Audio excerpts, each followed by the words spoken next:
Coleman. Can everybody hear me? Yes. Awesome. Okay. My name is Kelly Coleman, and I'm the social media manager for the Office of Health Promotion. So for the past year now, social media has quite literally been my job. And today, I'm actually going to talk to you about my social media cleanse.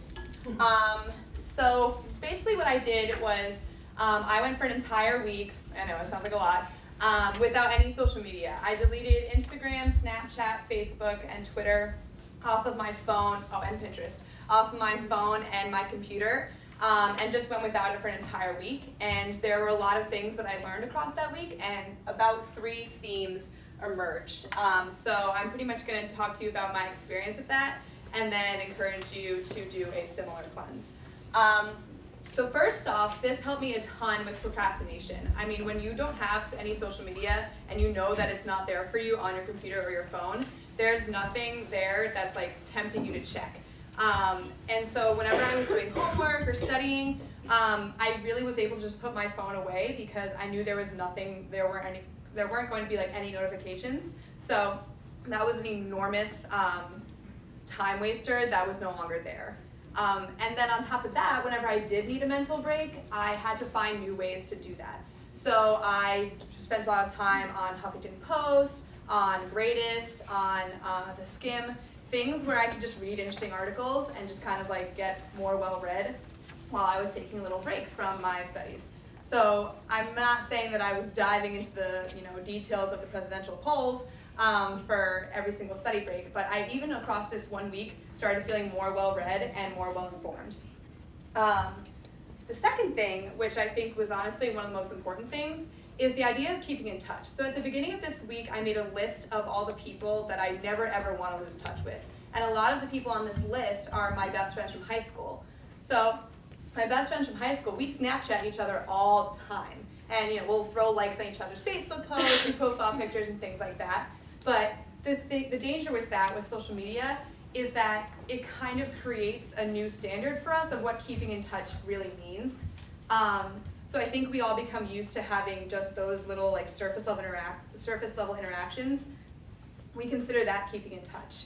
And so what I realized over the course of this week, whenever I would normally be on my phone, so when I was riding the T, or when I was waiting in line for things in the dining hall, or even when I was like in an Uber or walking home from class, times when I would normally be on my phone, I decided to go through my list of people and call them. And because I realized that the last time I'd actually spoken to them or Skyped with them was over Christmas break. And so I found out that there's a lot more going on in people's lives than what they post on Snapchat or what they Snapchat you, even if you're incredibly close. So that actually greatly increased, my relationships. And I know that social media is meant to be a source for like reconnecting and staying connected, but I think we need to think about how we do that. So my third theme that I noticed was on the weekend. So when I was going out with my friends on the weekend, I actually felt more present and more authentic than ever before because I wasn't concerned with like what other people were doing with their time on the weekends. I didn't have to see people's Snap stories, so it looked like they were having like a crazier time than I was. And I was just being with my friends. I wasn't worried about showing off that I was with my friends. And so that really allowed me to be more present and more authentic than ever before.